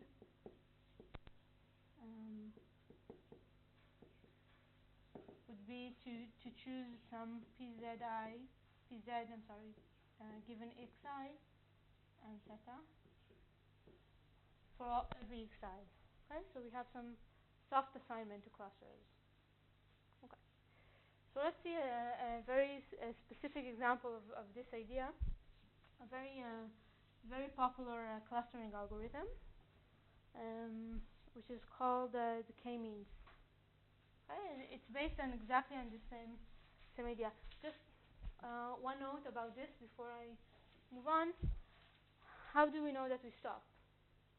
Okay, if we keep repeating this, right? Repeat. So how do we know this we stop? You find some kind of error that goes and becomes smaller. Right. Okay. So first of all, note that this at each step we only improve the likelihood function, and it's bounded. Okay, and if you assume that z is finite, then at each state, so the likelihood function will converge. It doesn't assure that the solution, the parameters, will converge. If, for instance, you have two sets of parameters that have the same likelihood, the algorithm might alternate between them. But then it says something about your data, that your data is not well separated. If there are many solutions that are equally good, then there is a bigger problem than that. The fact that the algorithm does not converge, but in the likelihood function will converge.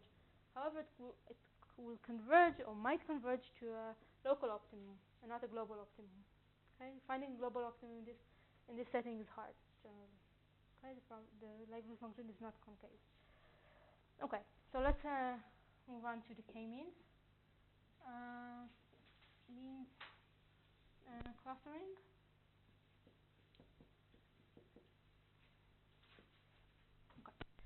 So now, this is actually a more general method than just doing maximum likelihood for clustering, but let's describe it in the language that we're talking so far. So let's assume that our inputs are some vectors in Rm. Okay? It doesn't really matter that they are in Rm. You can model almost any problem in this way, so this is not a strong assumption. And let's assume that for each z, x given z, okay, for each z, is distributed according to a normal distribution, multivariate normal distribution, with a mean theta z and some known variance. Okay, so we assume that the components are independent and the variance is known. So we only try to estimate theta out of the sample of x. Okay, so we have n IID samples.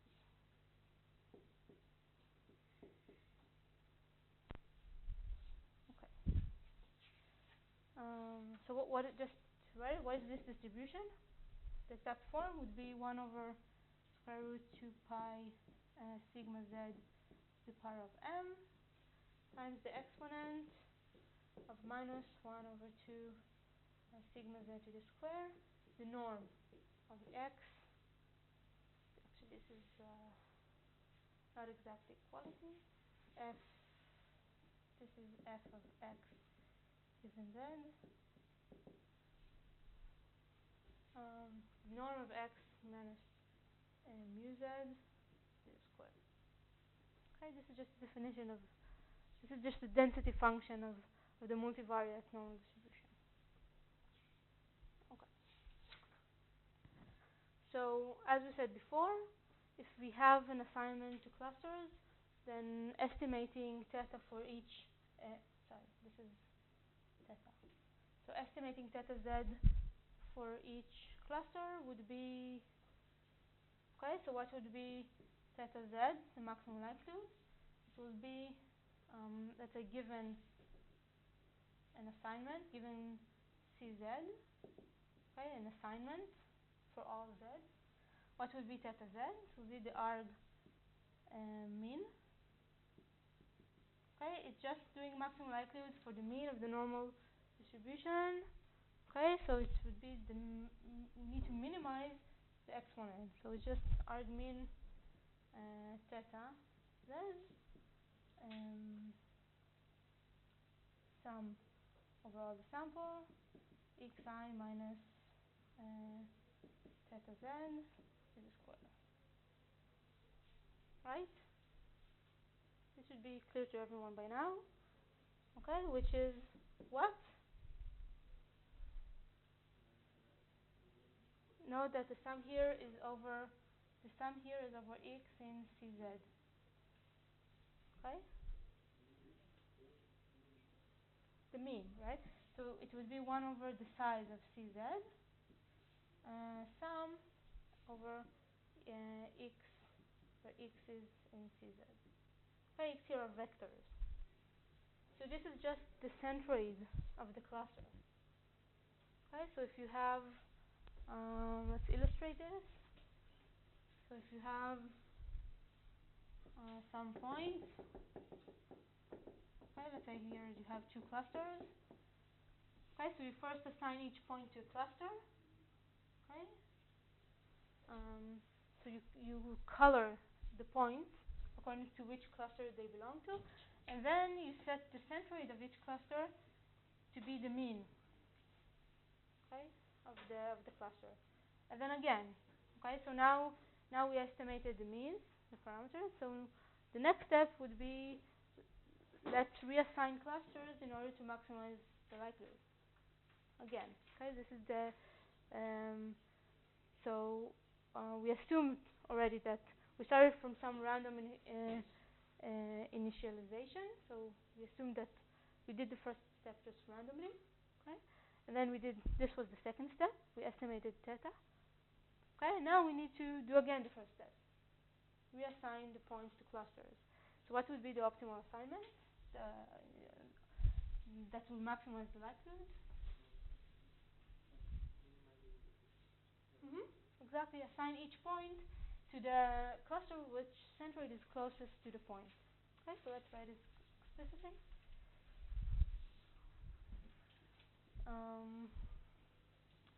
So now that we have given theta, okay, I cheated a little bit because I didn't estimate pi z. Okay, you can usually in these settings we don't really care about the weight of each cluster, about the pi z, but it doesn't. You can add to theta the weight of the clusters, and then assign the points according to the weight. Exactly. But usually in K-means you just ignore that parameter. Okay, so let's assume that a uniform distribution over all clusters doesn't matter. So given theta, then for all z, we define Cz as the following sets. All the x's, such as z, is the arg mean over all z's of x minus theta z. Okay? So this is essentially the K-means algorithm. Okay, this is the first step, this is the second step, and you just iterate over these steps until you converge. Okay, so each step is like maximum likelihood. Taking the z according to this step is the same as maximum likelihood? Yeah, you can convince yourself, because what would be if you know theta. Exactly, so maximizing the likelihood is okay.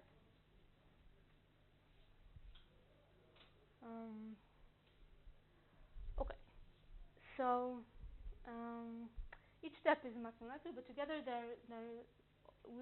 will only converge to local optimum. The Hamming algorithm is for all the parameters? Okay, so this is what you can derive it from assuming a normal distribution with known variances. Note that if the variances are known, then it doesn't affect the estimator. In general, you can define. Okay, this brings me to the next point, that you can easily generalize this. Okay, so you can also say, I just want the intuitive notion of clustering is that you want to put points that are similar in the same cluster, right? So here we, by assuming Gaussian clusters, we assume that there is similarity or dissimilarity or distortion or distance, whatever you want. Measure is the Euclidean distance, is the L2 distance or the square.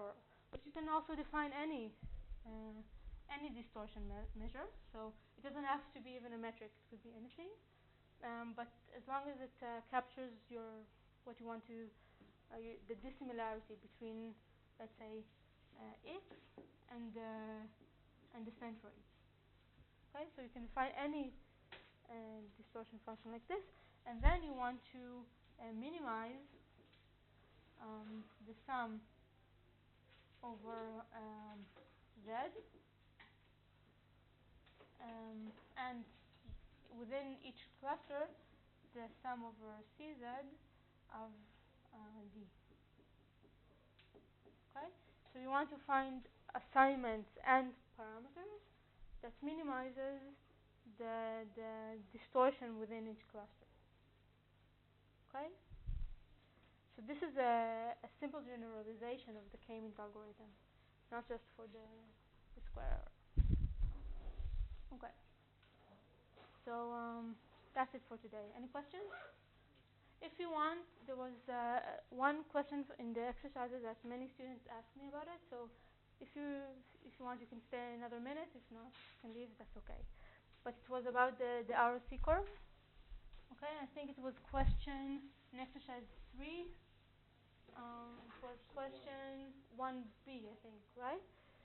Okay.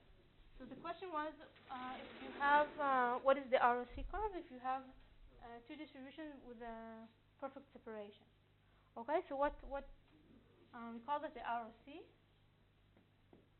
what is that? It's alpha theta 1 minus beta theta for any threshold theta and say r plus. Okay, so what does it mean? Alpha and beta, okay, related to the likelihood ratio, right? So we have two states of the world, W1. Okay, what does it mean if you have some threshold that obtains a perfect separation? It means that when... Okay, so let's think about it. Suppose you have, this is, I don't know, the distribution when omega 0 is true, and this is the distribution when omega 1 is true. Okay, just any type of distribution. Okay, so you have here perfect separation. So when this has positive values, this assigns 0 to any value of x, that this assigns positive values, and vice versa. Okay, so the likelihood ratio can have only two possible values. Okay, if this is 0, then this can be, let's say, it's positive. Okay, now to do 0 divided by 0. So this means that it could be 0. And if this is positive and this is 0, then the likelihood ratio becomes infinity. Okay, so you cannot achieve any alpha and beta you want. Okay, because if you compare this to a threshold, okay, that is positive, then it doesn't matter. So if you have one theta that gives you one threshold, yeah. Here theta is the threshold, right? Then every theta will be a threshold. exactly. They all achieve, if it's non-zero, then they all achieve the But then same you don't error. have an ROC curve. No, You just have so perfect separation. There's no. so You the can't even ROC talk is about error here because there's no error.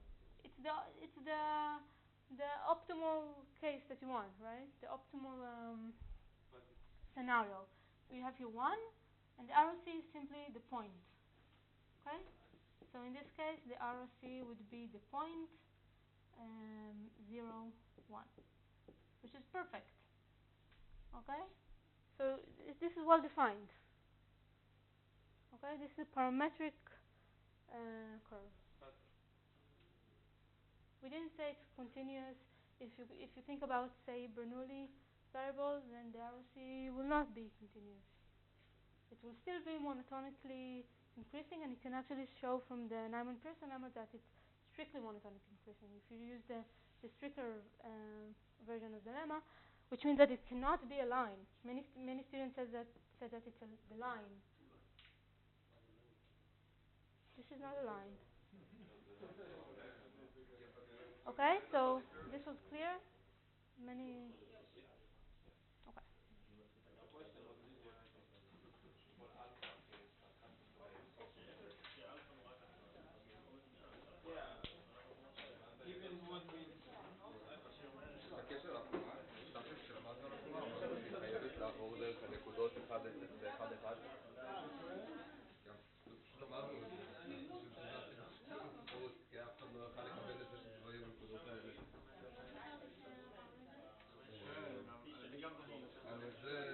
זה מה שהנחה אותי בכל העניין הזה, למה? כי טוב, זה חייב לעבור שם, זה יהיה רייש דרך הנקודה הזאת, כי זה גם חייב לעבור שם.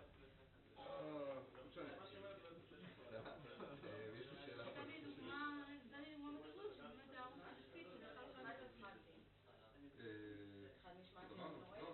לא, אני לא מסכים אוקיי, לא חושב שאני יכול להגיע. אני כל הזמן אמרתי טוב, אבל דיברנו על זה בזמן שזה חייב להתחיל ב-0-0 לסיים ב-1-1, זה לא חייב כאילו. אם אני עוד לוחץ, אני לא מקבל את זה. אם יש קטע, כאילו לא מסכים, לא מסכים,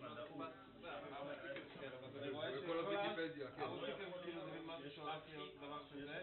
בסוף הם נתנו לך את הרייש. כן. זה לא, בשום מקום באינטרנט זה לא דיבר על נקודה. אם זה המצב, אז זה אני מסכים לחלוטין, אבל זה שיש קטע אחד שנותן לך ודאות. מה שלא היה ברור לאנשים זה החלק הזה. אתה צודק שיש פה עוד מעבר אני חושב שאם אנשים אומרים לנגד עיניהם על זה, יש perfect separation, שלא יכול להיות שיש איזשהו x שיש בו גם הסתברות חיובית אומגה 0 וגם הסתברות אומגה 1, אז זה כבר די ברור שזה פשוט נקודה. אבל אתה להעתיק את זה, זה שיש לך רק אם יש לך תטא אחד שמפסיק, שנותן לך ודאות, לא, אבל הוא חושב באיזושהי נקודה. לא יודע, זה לא... אם יש תטא אחד שאני יכול להסיק מוודאות, סבבה, אבל לא חייב לבחור בו, אני יכול לבחור תטא אחר, ואז לא יהיה לי ודאות. למה? לא יודע, כי לא התטא הזה. אם אני בוחר של הספיישון. מה שזה אומר, לא יכול להיות דבר כזה, מה שאתה אומר. כאילו... זהו, אם יש לי איזשהו x שיש בו הסתברות חיובית לשניהם. כן, אבל יש לך תטא שיש... זה לא יכול להיות אם יש לך תטא אחד שיש הפרדה מושלמת. אוקיי, אז תחשוב, שאם יש לי מצב שיש לי איזשהו x שיש בו גם הסתברות חיובית לאומגה 1 וגם הסתברות חיובית לאומגה 2, לא אמת, זה גורם שאין תטא שנותן לי ודאות. נראה לי דווקא החלק הוא טריוויאלי קצת. איך הוא טריוויאלי? כן, חשבתי שזה היה החלק הזה. לא, מה, זה סתם, אוקיי, ברור שאם זה 0 וזה, כשזה 0, כאילו, כשזה לא 0 זה חייב להיות 0, וכשזה לא 0 זה חייב להיות 0, זה ברור שזה די ברור. זה נראה לי ברור, אבל אם זה לא ברור, זה עדיין לא ברור. אם אני בוחר את הספיישון פה, אבל... אם זה לא ברור, לא. איך מגיעים מזה שאם יש תטא אחד? הנה, אתה כרגע הוכחת, אתה מניח זה לא יהיה בשבילה. threshold של IQ, זה מה שתשאל אותם. אם אני בוחר את הטרשולד הזה, מה אפשר להגיד עליו? שהוא פה, שזה לא הגיוני בכלל לעשות את זה, כן? לא. אם בחרתי את זה לא הטרשולד threshold פה... של IQ. לא, אבל זה לא ככה אתה בוחר את הטרשולד. אתה לא בוחר את הטרשולד לפי... זה. אתה בוחר שלא יהיה את הפרשות של האקטיביות. והיחס ביניהם אף פעם לא יכול להיות לא אפס מאינסוף. בואי נניח רגע שיש חפיפה נורא קטנה. אז למה זה ישר גורר לי שאין תטא שנותן לי זה משתנה? כי אם... אוקיי, נניח, סליחה. נגיד לך x1 כזה, בסדר? אז זה אומר מה זה היה? בוא נסתכל על זה. כן, מה זה עבוד וכן, כן. לכל הספר, זה לא כרגע, אבל קוראים לו x. ש-y הוא לא קבוע. זה היה כבר נותן 1 מנסה 2. כאילו, כן. אז בחלק של השוויון עדיין חשבתי שוויון. זה אחר כך ועוד זה נשב ושם אותו דווקא שכחתי טוב, זה לא גדול שווה, יש לי את המקרה של שווה ויש לי את המקרה של גדול. אז זה כבר לא נותן לך הפרדה מושלמת. כאילו שזה לא משנה. האי שוויון החזק בא במקום אחר. זה יפה, כאילו איך מצאת את הישיבה במקרה כן, זה אלגברה. זה לא ניתן לי כסף. אבל זה... כי זה לא פתאום לא יש פה שווה, פתאום זה אז אתה יודע, אפשר להגיד שלא קיבלת. לא, אבל זה דברים כאלה נתונים. זה כמו הדבר הזה. לא, זה ממש... כל האינטרנט הייתה ארכיפון. השאלה הזאת. אף אינטרנט לא אמר לי זה מספיק. כל האינטרנטים האלה. אתה נשאר פה אתה עולה? כל כך מהר? מה, אתה מגיש לו? פשוט צילמת. לא, לא, רוצה לעשות את זה? מדבר פה על מקרה פתולוגי של נקודה, כן, נראה לי לא. זה הכי חשוב. אתה גם, חשוב להשוות את זה עוד במידה. יש לו מדגם אפשר לדעת. מה פתאום?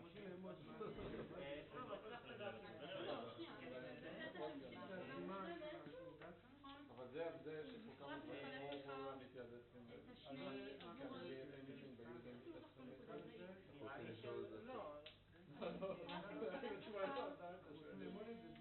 לא, כאילו... אז לא, השוויון הוא פשוט גם בבית, שוויון בבית, אתה יודע, זה לא נותן לך כלום. בדרך כלל אתה מעלה את הבית כדי לא רוצה בית. למה? כאן זה בגלל זה לא נותן לך כלום, זה יכול תמיד לקחת את הזהות. זה הלב שלו. unbiased עם זה שינוי ביניהם. לא, אם אתה יודע שהנגזר שווה לפי זה לך לדעת מה שזה לא שם זה לא... אני אעלה... גם יש פה משהו שהוא אמר לי שיש פה איזה ואז לכל קטע, כאילו אז זה לא יכול להיות מקרה קצה כזה שאני רק אני אבל יש לנו כזה שבט הוא מתייחס רק ש-X הוא לא שווה ל-AY ופה רק ש-X הוא לא שווה קומבינציה ליניארית?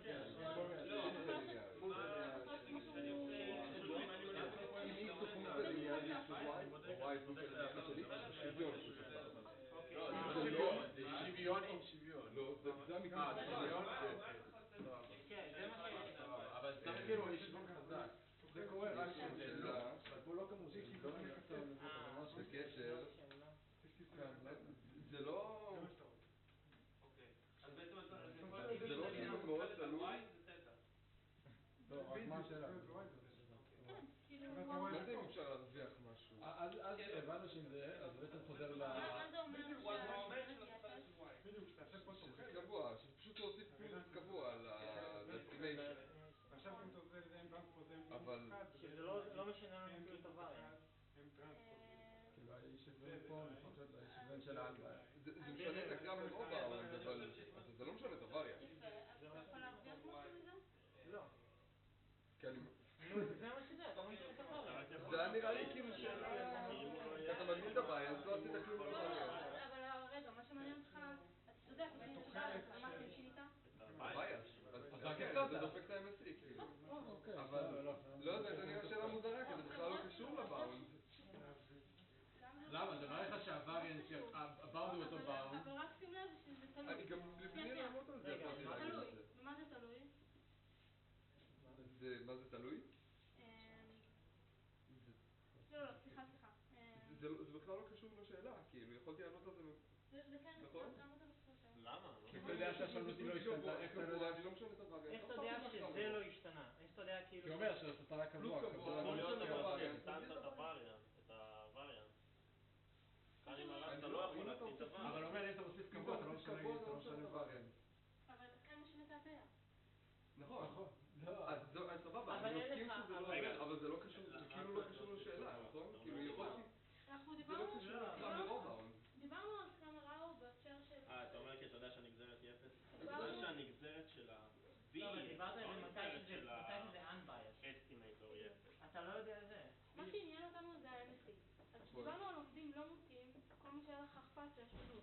נכון. כשמדבר על עומד מוטה, ואתה... אכפת לי מה ה-MSC. אכפת לך מה-MSC. נכון. אז יש הרבה מקום להגיד, אוקיי, נתנו חסם על השונות, אבל זה לא מספיק לנו, כי עומד עכשיו מוטה. נכון. אז אם אתה יכול להרוויח משהו... אבל אם זה מקטין את השונות? זה בדיוק העניין. אבל לא, כי... פה זה מקרה ספציפי שזה לא משנה את השונות. אבל במקרה הכללי זה כן